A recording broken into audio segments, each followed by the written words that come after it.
Terima kasih Anda masih menyaksikan liputan pagi akhir pekan dan kami masih melakukan siaran secara langsung dari lantai lower ground Senayan City Jakarta. Anda kalau datang ke sini, wah ini ada Senayan City, nomor telepon di belakang kita ini.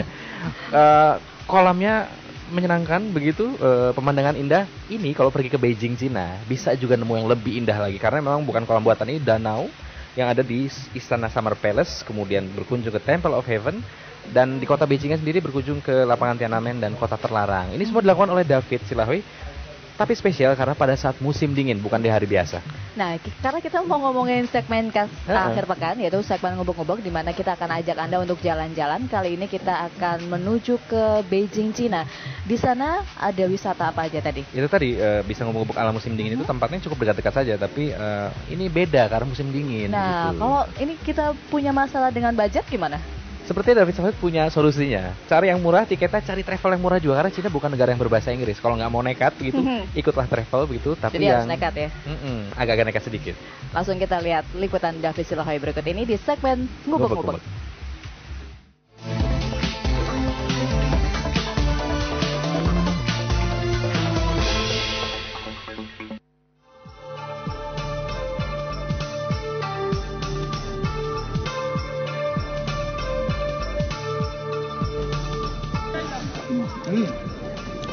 Asem-asem kayak stroberi.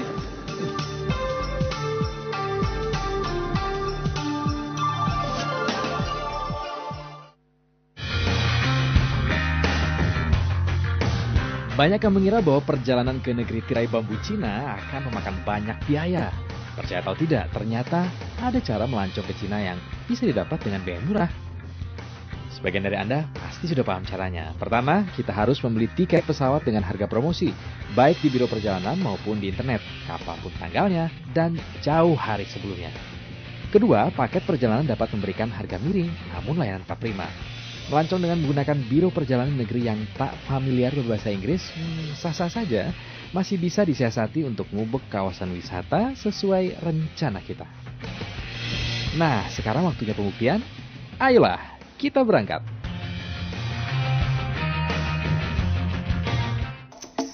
Setelah 6 jam perjalanan Jakarta-Beijing, tim ngubek-ngubek tak mau berlama-lama di hotel. Ayolah, saatnya mengoptimalkan waktu berkeliling Beijing.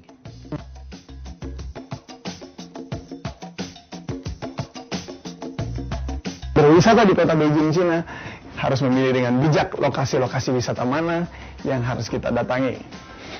Dan tentunya dengan membawa segala perlengkapan yang ada. Mari, saya akan ajak Anda dan memberikan beberapa tips alternatif tempat-tempat wisata pilihan untuk Anda pada musim dingin. Tembok besar Cina sudah jadi tujuan utama para pelancong. Nah, tim ngubek mengajak Anda ke tempat wajib wisata lainnya yang dulu terlarang. Lapangan Tiananmen dan Forbidden City atau kota terlarang. Ya, yang Anda lihat barusan itu adalah Tugu Pahlawan dan artinya kita sudah tiba di lapangan Tiananmen. Ini adalah lapangan yang sangat terkenal yang mungkin dulu Anda ingat ada peristiwa Tiananmen. Nah, di sebelah sana bisa Anda lihat itu adalah gedung DPR-nya kita, itu gedung parlemen yang di sebelah sana di belakang. Ini persis berdekatan dengan lapangan Tiananmen. Tiananmen Quangchang adalah nama asli dari lapangan ini. Tiananmen sendiri diambil dari nama pintu selatan istana kuno Tiananmenwai. Dibangun pada tahun 1652, lapangan ini memiliki luas lebih dari 400.000 meter persegi dan sanggup menampung sekitar 1 juta orang, sehingga menjadikannya lapangan terluas di dunia. Pernah terjadi pergerakan mahasiswa berdarah untuk demokrasi di tempat ini tahun 1989. Lapangan dan podium Tiananmen tidak berdiri sendiri karena terdapat berlapis-lapis tembok layaknya benteng dan juga lorong-lorong yang katanya bisa mendatangkan keberuntungan. Bila Anda ke bagian belakang podium Tiananmen, jangan lupa untuk mencicipi sate buah manis khas dari tanah Tiongkok. How much? Oh, sate. How much?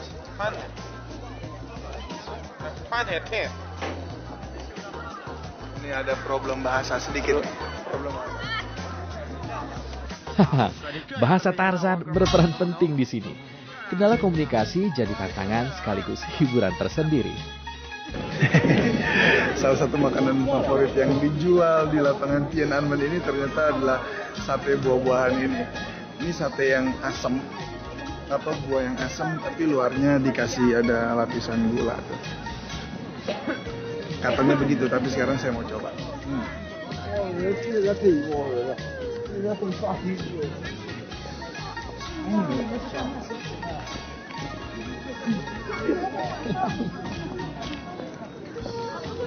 Ada bijinya rupanya. Asam-asam kayak stroberi. Nggak tahu nih bijinya apa. Enak juga. Harganya 10 yuan. Yuk. Puas menjelajah Tiananmen, sekarang saatnya ngubek Forbidden City atau kota terlarang. Kita sudah tiba di depan Forbidden City. Kalau Anda lihat itu ada 5 jembatan. 1, 2, 3, 4, 5. Nah, yang tengah itu dilewati oleh kaisar. Dan saat kaisar menikah, permaisuri boleh lewat di situ sekali. Kompleks istana yang terdiri dari 980 bangunan berarsitektur khas Cina ini telah mempengaruhi pembangunan arsitektural di kawasan Asia Timur, bahkan sampai ke Indonesia. Ya, yang Anda lihat itu adalah gedung keharmonisan, tempat di mana kaisar bekerja.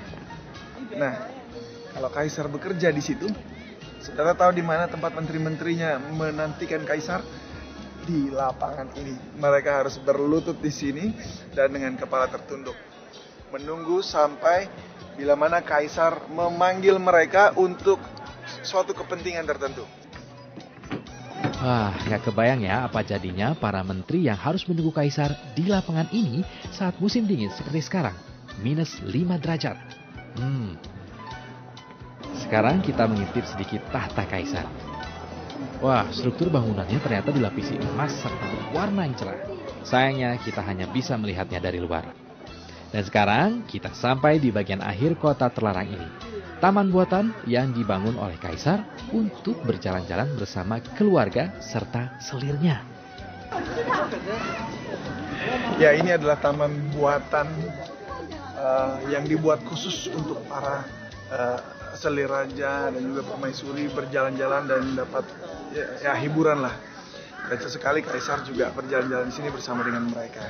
Di sini ada tempat tinggalnya, ada taman-taman pohon-pohon. Wow. Jadi seperti ini ya. Cuman sayang sekali ya, tidak terlalu besar. Padahal selirnya banyak sekali.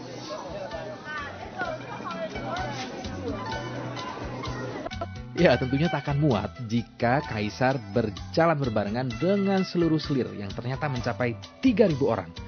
Banyak benar. Bila kaisar mengajak satu selir saja setiap hari, maka butuh waktu 8 tahun 3 bulan untuk bertemu dengan selir yang sama. Oke. Ya, Imperial Garden tadi atau taman kerajaan tadi merupakan akhir dari kawasan Forbidden City. Dan sekarang kita mau pergi ke tempat yang lain lagi. Nantikan saya di seri Great Wall. David Silahoy dan Eko Purwanto melaporkan dari Beijing, China.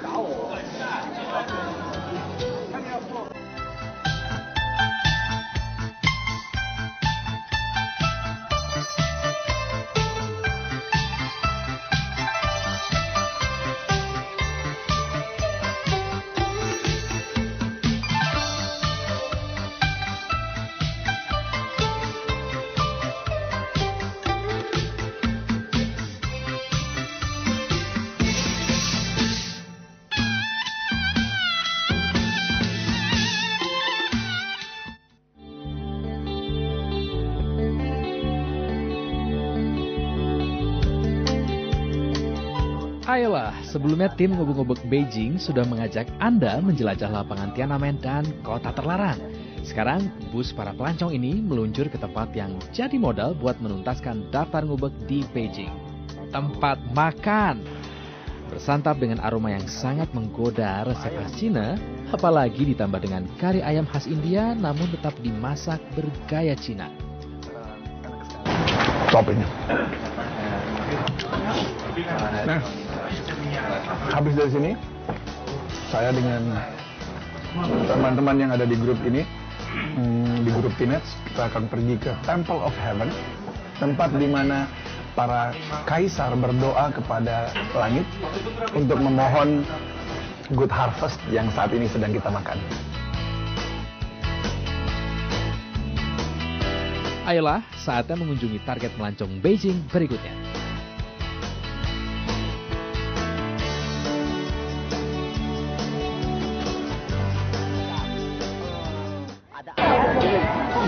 Ya, untuk masuk ke Temple of Heaven biayanya kurang lebih sekitar 20 yuan. Nggak terlalu mahal sih. Ya.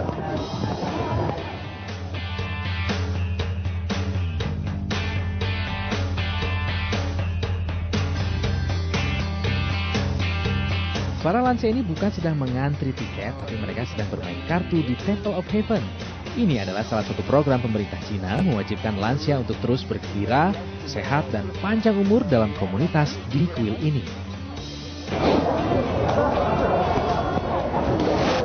Ternyata di Temple of Heaven ini sekarang bukan hanya untuk berdoa, tapi mereka bisa bermain, berolahraga, menghabiskan waktu luang bersama-sama seperti sepak takraw di belakang saya ini.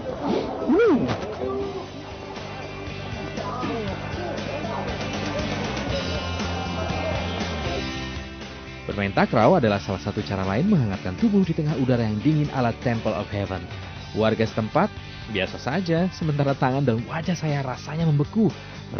Dingin sekali. Untuk menghangatkan tubuh, saya pilih cara lainnya.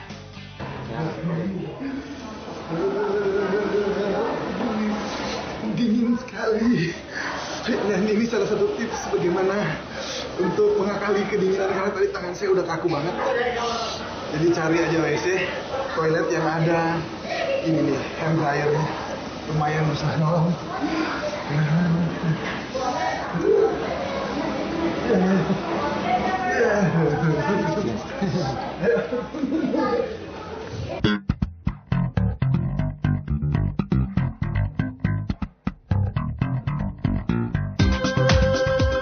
Menyaksikan tontonan di dalam ruangan teater akrobat dengan durasi 2 jam, ini pilihan pas di musim dingin karena seluruh teater hangat. Ternyata banyak orang Indonesianya juga yang datang sekarang, seperti yang di belakang saya. Oke.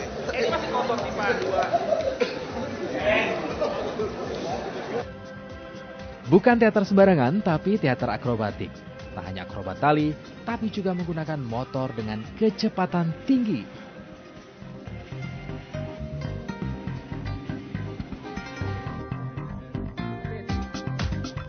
Dari teater, kita ngubek lanjut ke tempat di mana kaisar menghabiskan musim panas. Inilah pintu masuk dari Summer Palace dan kita sudah ada di Summer Palace. Nah, saudara, di depan Summer Palace Anda bisa beli ini topi, harganya sekitar 20 yuan. Nah, topi Bali kira-kira seperti ini. Ini topi yang khas di musim dingin dan biasanya dipakai oleh para militer.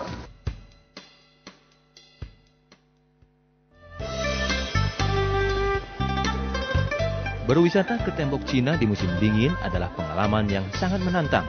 Pemandangan sangat indah, tapi cuaca sangat dingin, di bawah 0 derajat Celcius. Jadi siapkan dulu perlengkapan seperti jaket tebal, sarung tangan, topi, syal, dan penutup telinga, agar Anda tidak kedinginan menyusuri tembok raksasa. Ribuan anak tangga yang terjal harus dilalui, dan bukan hal yang mudah di musim dingin seperti saat ini. Capek. Ini bangun sepenggal, tapi saya udah istirahat 5 kali. Ini kalau saya direkrut jadi tentara Cina. Gagal di tes pertama kita Cina. Tapi saya nggak menyerah. Nah, tinggal sedikit lagi. Nah, di saat beristirahat, kita nikmati keindahan pemandangan pegunungan berselimut kabut dari ketinggian tembok. Sungguh menjadi momen untuk mensyukuri ciptaan yang kuasa. Menurut legendanya, setiap orang yang sudah kesini adalah menjadi pahlawan. Mengapa menjadi pahlawan? Karena disinilah kota dijaga.